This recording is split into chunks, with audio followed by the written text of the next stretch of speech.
ফাবিআইয়ি আলাই রাব্বিকুমা তুকাজ্জিবান। এর অর্থ আল্লাহ রাব্বুল আলামিন বললেন, তোমরা আমার কোন নিয়ামতকে অস্বীকার করবে। আমি একটা সাধারণ কলা গাছ নিয়েই কিছু কথা বলতে চাই। একটি কলা গাছে অনেক পদের তরকারি হয়, মোচা খাওয়া যায়, কলা খাওয়া যায়, থোর খাওয়া যায়।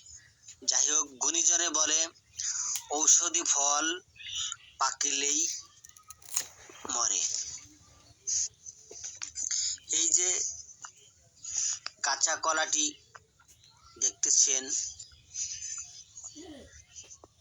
এই কলাটি ছুলে কেটে পানিতে ভিজে যদি আপনারা খান, তাহলে আপনার পাতলা পায়খানা ইনশাল্লাহ চলে যাবে। বিশেষ করে এই কলা যখন কাঁচা খাবেন আপনি, এই কলা কষ্ট লাগবে, আর এই কলা চিবিয়ে খেলে তাড়াতাড়িও পাতলা পায়খানা চলে যাবে।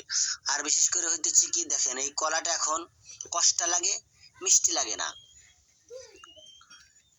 যখন পরিপক্ক পেকে যাবে, এখন আছে সবুজ, কিন্তু পেকে গেলে হবে হলুদ। আর এই কলাটা হলুদ হওয়ার সাথে সাথেই কলাটা মিষ্টি লাগবে। এইসব সৃষ্টি কার? কিভাবে সুন্দরভাবে আল্লাহ রাব্বুল আলামিন সৃষ্টি করলেন। আর একই মাটির দ্বারা তৈরি, কোনোটা মিষ্টি, কোনোটা চোপা, কোনোটা ঝাল। যেরকম দেখেন কলা মিষ্টি, আবার একই মাটি দ্বারা একটা মরিচ গাছ, এটা ঝাল লাগে। কার এত সৃষ্টি? কে এত সুন্দর করে সৃষ্টি করেছেন? তার সৃষ্টি নিয়ে ভাবেন, তাহলে আপনি মহাজ্ঞানী হবেন। যদি আমার কথা মাত্র কোনো ভুল হয়ে থাকে, দয়া করে আপনারা ক্ষমার দৃষ্টিতে দেখবেন ইনশাল্লাহ।